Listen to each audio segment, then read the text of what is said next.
Hello friends, welcome to E classes. आज मैं आपको बताऊंगा टर्म 2 का सिलेबस मैथमेटिक्स के लिए। ठीक है, क्या आपको पढ़ना है, क्या आपको नहीं पढ़ना है, ये सारी चीज़ें आज मैं आपको डिटेल में कराऊंगा। ठीक है, तो यहाँ पे समझेंगे। सबसे पहले ये जो आपका सिलेबस है ये 5 डिवीज़न में बांटा गया है। ठीक है, जिसमें 5 डिवीज़न कौन कौन से हैं? अलजेब्रा है, ज्योमेट्री है, ट्रिग्नोमेट्री है, मेंसुरेशन है, स्टैटिक्स है। अलजेब्रा के अंदर आपके 2 चैप्टर आने वाले हैं।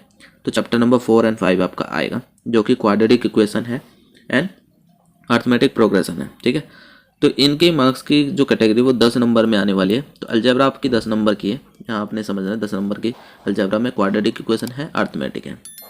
तो क्वाड्रेटिक इक्वेशन की जो जनरल फॉर्म होती है वो ax² + bx + c होता है। ठीक है, तो सॉल्यूशन ऑफ क्वाड्रेटिक इक्वेशन जो आप निकालोगे, ठीक है, सिर्फ रियल रूट के लिए निकालोगे, इमेजिनरी वाले आपने नहीं करने हैं। ठीक है, वो क्लास 11th में आएगा वैसे भी। और क्वाड्रेटिक फॉर्मूला यूज़ करना है या फैक्टराइजेशन करना है, यानी कंप्लीटिंग स्क्वायर आपका मेथड नहीं आ रहा है यहाँ पर। ठीक है, सेकंड थिंग, डिस्क्रिमिनेंट जो नेचर ऑफ रूट निकाला जाता है उस पर बेस क्वेश्चन आएंगे आपके, कंफर्म है आने वाला है, क्योंकि यहाँ पे मेंशन किया है सीबीएसई ने खुद कि quadratic equation related to day activities से भी रिलेटेड कुछ भी आ सकता है। बस उनको छोड़ देना जो रिड्यूसिबल हो क्वाड्रेटिक इक्वेशन को।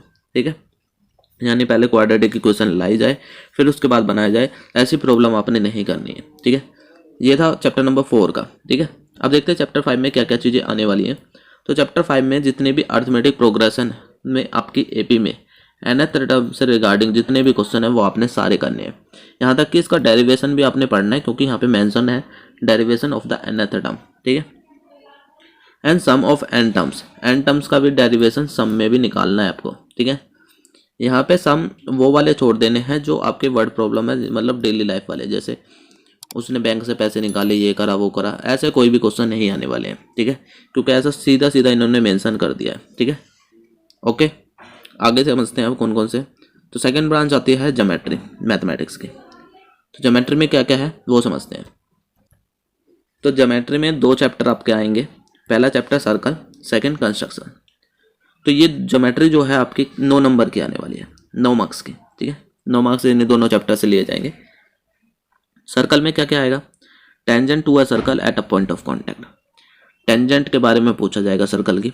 ठीक है, और ये दोनों थ्योरम आपको अच्छे से पढ़नी है। कौन कौन सी? एक कि टेंजेंट जो होती है सर्कल पर वो परपेंडिकुलर होती है रेडियस के। ठीक है, टेंजेंट, ठीक है, and any point on a circle is perpendicular to the radius of the circle. ठीक है, नेक्स्ट दूसरी थ्योरम है जो टेंजेंट होती हैं वो इक्वल होती है, किसी भी एक्सटर्नल पॉइंट पे जो टेंजेंट बनती हैं ये दोनों इक्वल होती हैं, ऐसा आपने प्रूव करना। तो ये दोनों थ्योरम आपने अच्छे से पढ़नी है, और टेंजेंट पे बेस 1-2 क्वेश्चन हो सकते हैं, और कुछ नहीं आ रहा सर्कल में। ठीक है, यही आएगा बस।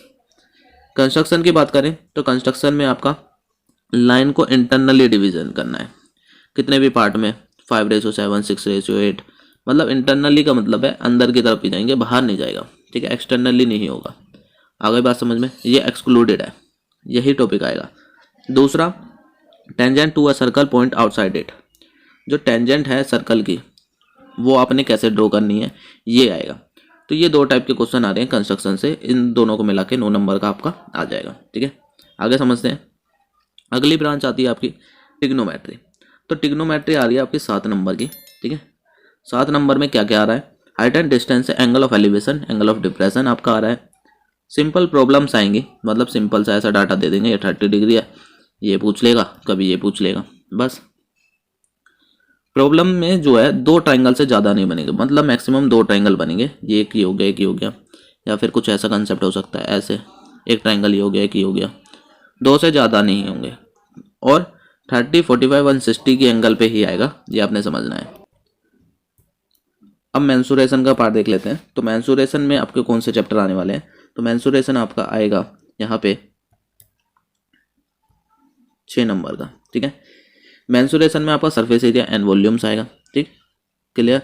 इसके अंदर भी सरफेस एरिया एंड वॉल्यूम में क्या क्या पढ़ना है आपके, कोई भी 2 फिगर्स की कॉम्बिनेशन आ सकती है, 2 से ज़्यादा फिगर की कॉम्बिनेशन नहीं आएगी। तो उसमें 2 टाइप के ही क्वेश्चन है, एक तो सरफेस एरिया वगैरह पूछेगा, दूसरा वॉल्यूम में कास्टिंग वगैरह जितने भी क्वेश्चन है वॉल्यूम से रिलेटेड वो पूछ लेगा। टोटल मिलाकर 6 नंबर का आएगा। तो शायद एक सरफेस एरिया से दे देंगे, एक वॉल्यूम से दे देंगे। ठीक है, आ गई बात समझ में। 2 से ज़्यादा कॉम्बिनेशन का नहीं आएगा, मतलब जैसे 3 फिगर्स उसमें नहीं होने वाले हैं, 2 ही होंगे मैक्सिमम, ठीक है। नेक्स्ट समझते हैं, लास्ट है आपका स्टैटिक्स, ठीक है।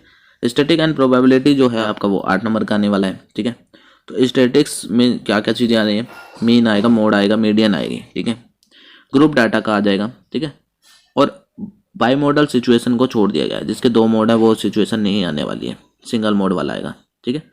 मीन आ सकती है डायरेक्ट या मेथड से, और एज्यूम मीन मेथड से, यानी आपका स्टेप डेविएशन नहीं आने वाला है। एज्यूम मीन मेथड आएगा और डायरेक्ट मेथड आएगा, ठीक है। ठीक, ये था आपका स्टैटिक्स के अंदर का पार्ट। अब समझते हैं हम यहाँ पे प्रोबेबिलिटी, ठीक है। तो प्रोबेबिलिटी से कौन कौन से चैप्टर जो आएंगी चीज़ें वो यहाँ पे मेंशन नहीं किया है इन्होंने, तो शायद ओवरऑल पूरा प्रोबेबिलिटी आपने पढ़ना है, ठीक है। कोई भी डाउट हो तो कमेंट बॉक्स में टाइप करें।